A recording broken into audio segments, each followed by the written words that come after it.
আমি কেন জানো আগে থেকে সবকিছু একটা আভাস পেয়ে যায়, আর যে আভাসটা পাই পরবর্তীতে দেখি সে আভাসটা ঘটেও যায়। বর্তমানে যে পরিস্থিতির দিকে বাংলাদেশ আগাচ্ছে তাতে আমার শকুনের একটা গল্প মনে পড়ে যাচ্ছে বারবার। গল্পটা যদিও আপনারা জানেন, তারপর আবারও বলি। এক শকুনের বাচ্চা তার বাপের কাছে বায়না ধরলো, বলল, বাবা আমি মানুষের মাংস খাবো। শকুন বলল, ঠিক আছে বেটা, আমি সন্ধ্যার সময় এনে দেবো। শকুন উড়ে গেল এবং সন্ধ্যার সময় এক টুকটো শুকরের মাংস মুখে নিয়ে আসলো। বাচ্চা বলল, বাবা এটা তো শুকরের মাংস, আমি তো মানুষের মাংস খেতে চেয়েছি।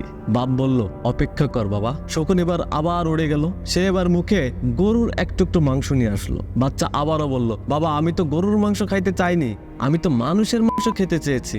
আমার মানুষের মাংস কোথায়? আমি মানুষের মাংস খাবো। এবার শকুন করলো কি, মাংস দুই টুকরো নিয়ে উড়াল দিল। তারপর শকুন করলো কি, শুকুরের মাংসের টুকরা মসজিদের পাশে রেখে দিয়ে আসলো আর গরুর মাংসের টুকরা মন্দিরের পাশে রেখে দিয়ে আসলো। কিছুক্ষণের মধ্যে শুরু হয়ে গেল দাঙ্গা, সাথে সাথে কয়েকশো মানুষের লাশ পড়ে গেল। তখন গাছ থেকে শকুনের বাচ্চা তার ছেলেকে নিয়ে নিচে নেমে আসলো এবং মনের আনন্দে তারা তৃপ্তি সহকারে মানুষের মাংস খাইতে শুরু করলো। বাচ্চাটা খেতে খেতে জিজ্ঞেস করলো, বাবা এত মানুষের মাংস কোথা থেকে এলো? শকুন বলল, মানুষ জাতটাই এরকম, সৃষ্টিকর্তা এদের সৃষ্টির সেরা জীব হিসেবে এদের তৈরি করছে, ঠিক আছে, কিন্তু ধর্ম আর রাজনীতির নামে এরা আমাদের থেকেও হিংস্র। এবার বাচ্চা বলল, বাবা তুমি ধর্মকে ব্যবহার করলে কেন? কতগুলো নিরীহ লোক মারা গেল, রাজনীতি করলেই তো পারতে। বাবা হেসে উত্তর দিল, তাতে এই নিরীহ লোকগুলোই আর বেশি মারা পড়তো। ধর্মটা হচ্ছে আবেগের জায়গা আর ফলাফলটাও তাৎক্ষণিক। শকুন বাচ্চাকে বলল, তুমি তো আজই খেতে চেয়েছিলে। রাজনীতিটা কঠিন এবং জটিল, এটি শুরু হতে সময় নেয়, কিন্তু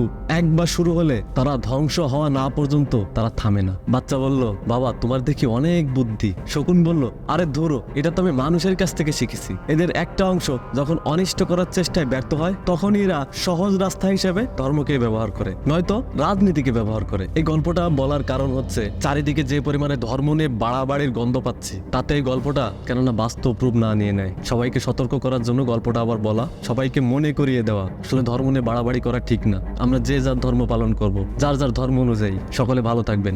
আল্লাহ হাফেজ।